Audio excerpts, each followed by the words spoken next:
జై శ్రీమన్నారాయణ. జై Srimannarayana. Pool makhana curry చేస్తున్నాను. దానికి ఏమేం కావాల్సిన వస్తువులు చూపిస్తాను. పూల్ మకానాకు ఇవి కావాల్సినవి. మళ్ళీనేమో ఎల్లిపాయ, మిర్చి, ఆనియన్స్, టమాటా, నెయ్యి. తయారు విధానం చూపిస్తాను. వెలిగించి ఇది గిన్నె పెట్టాను. పెట్టిన తర్వాత దీంట్లో నెయ్యి వేయాలి. దీంట్లో కొంచెం నెయ్యి వేసి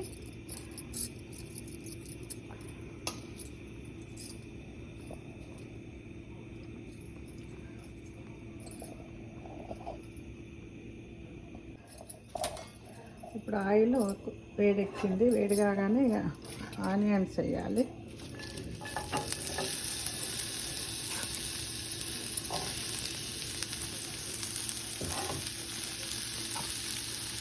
తర్వాత టమాటా,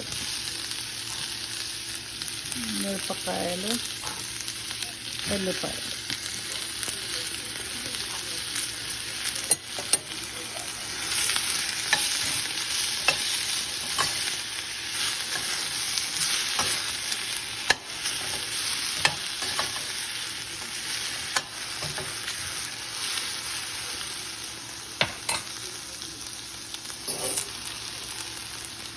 అదేవిధంగా కాజులు కూడా వేయాలి.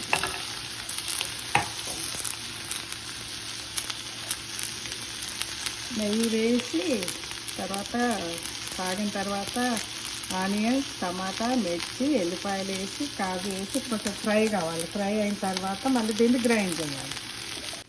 ఫ్రై అయింది. ఇక దీన్ని స్టవ్ ఆఫ్ చేస్తాం. తర్వాత చల్లారిన తర్వాత గ్రైండ్ చేస్తాం. గిన్నె పెట్టాను. ఇప్పుడు అది కొద్దిగా నెయ్యి వేయాలి.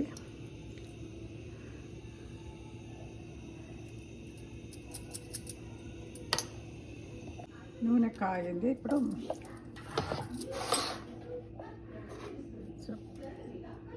జీలకర్ర, కొద్దిగా ఆవాలు ఫ్రై కాగానే కొంచెం కరివేపాకు. ఈయనది ఎండినది డ్రైది ఉంది కరివేపాకు.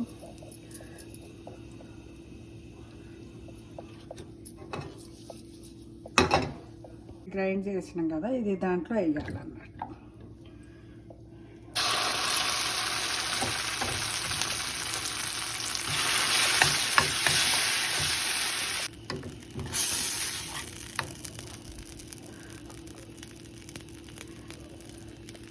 పసుపు వేయాలి కొద్దిగా, ధనియాల పొడి, సాల్ట్ వేస్తున్నాను,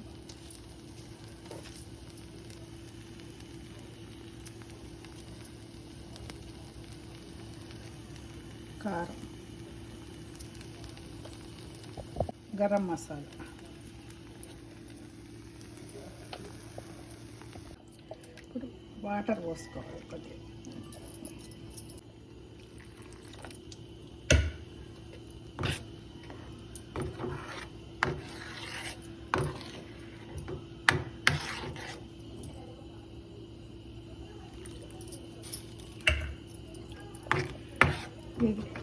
ఇది కొద్దిసేపు ఉడకాలి. ఉడికితే కొంచెం పైకి నూనె వచ్చిన తర్వాత అప్పుడు పూల్ మకానా వేసేసి స్టవ్ ఆఫ్ చేస్తే అయిపోతుందండి కర్రీ. పూల్ మకానాకి అది నూనె పైకి తేలినది కదా, తేలినాక తర్వాత అప్పుడు ఈ పూల్ మకానా నుంచి స్టవ్ బంద్ చేసేయాలంతే.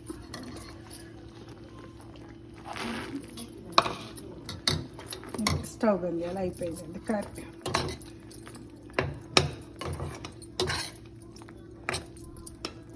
పన్నీర్ కూరలాగా అవుతుందండి. కడాకు ఉంటుంది, కాకపోతే మెత్తగానే ఉంటుంది. Curry ready.